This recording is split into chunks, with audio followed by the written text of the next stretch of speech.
दोस्तों, हिंदू धर्म के अनुसार विष्णु परमेश्वर के तीन मुख्य रूपों में से एक है। पुराणों में त्रिमूर्ति विष्णु को विश्व का पालनहार कहा जाता है।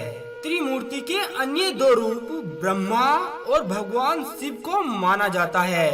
ब्रह्मा जी को जहाँ विश्व का सर्जन करने वाला कहा जाता है, वहीं दूसरी ओर भगवान शिव को संहारक माना जाता है। लेकिन दोस्तों, क्या आप लोग इस बात से परिचित हैं कि किस गलती के कारण भगवान शिव का सिर कट गया था, जिसके बाद उन्हें घोड़े का सिर लगाया गया था? यदि नहीं तो आइए जान लेते हैं इस प्रसंग के बारे में। विष्णु पुराण में भगवान विष्णु के सिर कटने के बारे में वर्णन मिलता है। विष्णु पुराण की इस कथा के अनुसार एक बार भगवान विष्णु बैकुंठ धाम में शेषनाग की सैया पर विश्राम कर रहे थे और माता लक्ष्मी उनके पैर दबा रही थी। कुछ समय के बाद जब भगवान विष्णु ने अपनी आंखें खोली तो सामने बैठी देवी लक्ष्मी को देखकर मुस्कुराने लगते हैं और उनकी इस हरकत पर देवी लक्ष्मी को प्रतीत हुआ कि भगवान विष्णु ने उनका मजाक बनाया है। माता लक्ष्मी को लगा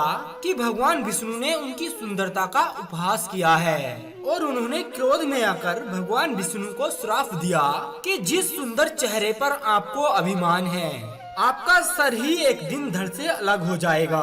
कुछ दिनों के बाद एक युद्ध के दौरान भगवान विष्णु बहुत थक गए थे और थकान की वजह से भगवान विष्णु को अधिक नींद आ रही थी। नींद के वशभूत होकर उन्होंने अपने धनुष को धरती पर रखा और उसके दूसरे सिरे पर अपना सिर टिकाकर गहरी निंद्रा में सो गए।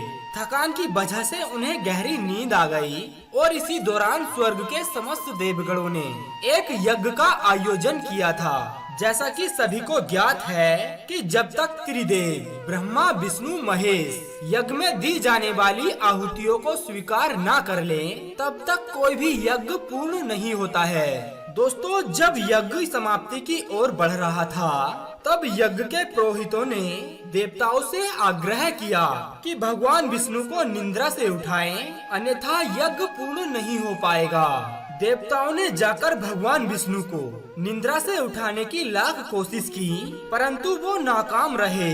हारकर उन्होंने धनुष की प्रतिज्ञा को काट दिया, जिसकी वजह से भगवान विष्णु का सर कटकर उनके धड़ से अलग हो गया। अचानक से हुई इस घटना से सारे संसार में हाहाकार मच गया। देवताओं ने आदि शक्ति से भगवान विष्णु को दोबारा से जीवित करने की प्रार्थना की और इस पर देवी आदि शक्ति ने देवताओं को भगवान विष्णु के धड़ पर घोड़े का शीश लगाने की आज्ञा दी। देवताओं ने देव शिल्पी भगवान विश्वकर्मा की सहायता से भगवान विष्णु के धड़ पर घोड़े का शीश लगा दिया। घोड़े का शीश जुड़ते ही भगवान विष्णु जीवित हो उठे। दोस्तों, भगवान विष्णु के इस नए रूप को हयग्रीव अवतार के नाम से जाना गया। असल में यह भगवान विष्णु की ही माया थी कि उनके इस अवतार के पीछे एक बड़ी ही रोचक घटना है। असल में एक हयग्रीव नाम का राक्षस था, जिसने ब्रह्मा जी से छल के माध्यम से सारे वेद पुराण छीन लिए थे और उसे वरदान प्राप्त था कि उसकी मृत्यु उसी के हाथों होगी, जिसका सर घोड़े का और धड़ मनुष्य का होगा। हयग्रीव अवतार लेने का उद्देश्य मुख्य रूप से ही उस राक्षस का वध करके वेदों को हासिल कर ब्रह्मा जी को वापस लौटाने का था। हम उम्मीद करते हैं कि आपको भगवान विष्णु से जुड़ा यह वीडियो काफी पसंद आया होगा। अगर ऐसा है तो आप इस वीडियो को लाइक कर दें और चैनल को सब्सक्राइब करके अपना प्यार हमें जरूर दें।